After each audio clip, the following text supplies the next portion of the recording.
जय श्री कृष्णा मित्रों, कैसे हैं आप लोग। उम्मीद करती हूँ आप लोग अच्छे होंगे। तो दोस्तों, ये कहानी है मुल्ला नसरुद्दीन के डर की, कि जब कोई डर हमारे मन में बैठ जाता है तो हमारे साथ साथ कितनों का नुकसान कर देता है, और हमारा तो करता ही है। चाहे वो डर छोटा हो या बड़ा हो, अगर उसे सही वक्त पर ना ख़त्म किया जाए तो हमें अंदर ही अंदर वो ख़त्म कर देता है। तो दोस्तों, एक समय एक अंधेरी रात थी और उस समय मुल्ला नसरुद्दीन अपने किसी काम को कर कर जंगल से होकर गुजर रहे थे। जंगल में उठती खौफनाक आवाज़ें सुन सुनकर मुल्ला का दिल दहल गया था। अचानक उन्हें ज़मीन के नीचे से गहरी गहरी सांसें लेने की आवाज़ सुनाई पड़ी। नसरुद्दीन की घिघी मतलब एकदम डर के मारे सांस रुक गई। सोचा, किसी कब्र पर पांव पड़ गया है और कब्र का मुर्दा भूत बनकर आ गया है। मुल्ला थरथराते हुए नीचे देखा तो उस जमीन में एक खो दिखाई दी, जिसमें बैठा एक आदमी गहरी गहरी सांसें ले रहा था। मुल्ला ने हिम्मत कर कर आवाज़ लगाई कि कौ कौन कौन है, यह क्या कर रहे हो? डरे हुए आवाज में बोला। उस आदमी ने मुंह ऊपर करके मुल्ला को देखा और कहने लगा, मैं एक दरवेश हूँ, जंगल में एकांत में रहकर अपनी साधना कर रहा हूँ। मैं इस खो में ही रहता हूँ। अब तुम जाओ, मुझे परेशान मत करो। और वह फिर से अपनी आंखें बंद कर गहरी गहरी सांसें लेने लगा। मुल्ला ने कहा, भाई मैं बहुत डरा हुआ हूँ, रात भी बहुत अंधेरी है, मेहरबानी करके मुझे रात भर अपने पास ही रहने दो ना। दरवेश ने कहा, अब तुम मेरे मेहमान बन ही गए हो तो ठीक है, इस खो के भीतर आ जाओ, लेकिन मुझे परेशान मत करना, चुपचाप पड़े रहना, जिससे मेरी साधना में विघ्न ना पड़े। मुल्ला भी उस खो में उतर गया।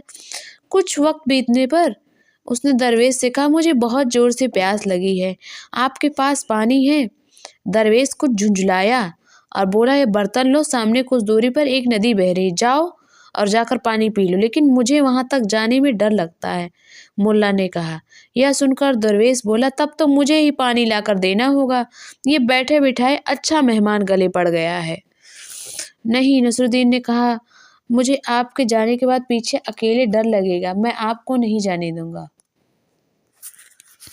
ओफो, दरवेश फिर झुंझलाया और बोला, यह कटार अपने पास रखो, कोई जानवर या चोर चकार यहाँ आए तो उसे मार देना। अब तुम यहीं बैठो, मैं पानी लेकर आता हूँ। दरवेश पानी लेने चला गया। जब वह लौटा तो मुल्ला नसरुद्दीन चिल्लाया, खबरदार, आगे मत बढ़ना, आगे मत बढ़ना, नहीं तो मैं मार डालूंगा तुम्हें। आगे बढ़े तो मैं तुम्हें बहुत बुरी तरह मारूंगा। अरे, यह मैं दरवेश हूँ, जवाब आया। मैं कैसे मान लूँ, दरवेश का भेष बनाए तुम कोई भूत प्रेत या जिन्न नहीं हो, नसरुद्दीन ने कहा। लेकिन तुम्ही ने मुझसे पानी मंगवाया था, हैरान दरवेश ने बोला। मुझे तुमसे कोई लेना देना नहीं, मेरा नाम बीच में मत घसीटो, दूर रहो, मुल्ला ने जवाब दिया। परंतु यह तो मेरी खो है, दरवेश ने कहा। होगी, नसरुद्दीन ने बात काटी, अब रात भर तो यह मेरे बचे रहने की जगह है। आखिर इस सब का मतलब क्या हुआ, दरवेश हताशा से चिल्लाया। तुम डरे हुए थे, मैंने तुम्हें शरण दी, तुम्हें प्यासे थे, मेरे मेहमान थे, तुम्हारे लिए पानी लेने गया, अब तुम मुझे मेरे ही घर से खदेड़ रहे हो, आखिर ये कैसा डर है? नसरुद्दीन ने कहा, समझ लो, डर के कई चेहरे होते हैं। बेचारा दरवेश निराश होकर दूर जमीन पर जाकर बैठ गया। नसरुद्दीन खो में कटार लिए दुबका रहा। जब सुबह होने के आए, नसरुद्दीन ने दरवेश को आवाज लगाई, यह भी समझ लो कि जरूरी नहीं कि डर का नतीजा वही भुगते जो डरा हुआ है, दूसरे लोगों को भी वह बाधा पहुंचा सकता है, जैसा कि आपके साथ हुआ। अच्छा, अब अलविदा, बंदा चला, खुदा ने चाहा तो फिर मिलेंगे। यह कहकर नसरुद्दीन वहां से चला गया और दरवेश उसे देखता ही रह गया।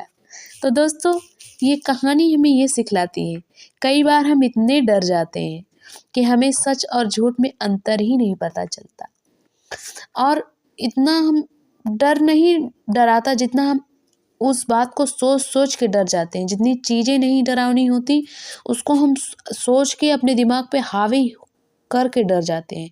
इसलिए जब कोई चीज़ आपको डराए ना, तो उसको बहुत गहराई से समझिए कि आखिर मुझे डर लग क्यों रहा है और मैं इस तरह डरा नहीं रह सकता। उसका सामना कीजिए। यकीन मानिए कि डर इतना नहीं डरा सच्चाई इतनी डरावनी नहीं होती जितना हम सोच-सोच के उसे डरावना बना देते हैं। तो और अगर हम डरे रहेंगे तो हमारे आस-पास के लोगों पर भी उसका असर पड़ेगा। जैसे इस कहानी में दरवेश के ऊपर पड़ा। उसकी क्या गलती थी? उसने नसरुद्दीन को शरण दी, उसके लिए पानी ले गया और नसरुद्दीन के डर ने उसे ही बेघर कर दिया। तो ऐसा ना हो, इसके लिए बहुत ज़रूरी है कि हम अपने डर पर काबू पाएँ। और एक लाइन है ना कि डर से कह दो मुझे तुमसे डर नहीं लगता। तो जब कभी डर लगे तो अपने भगवान का नाम लीजिए, देखिएगा और हिम्मत से काम लीजिए, वो डर अपने आप खत्म हो जाएगा। चलिए मिलते हैं आपको एक नई कहानी के साथ, तब तक अपना अपने परिवार का ध्यान रखिए। जय माता दी, जय श्री कृष्णा, सीताराम, राधे राधे।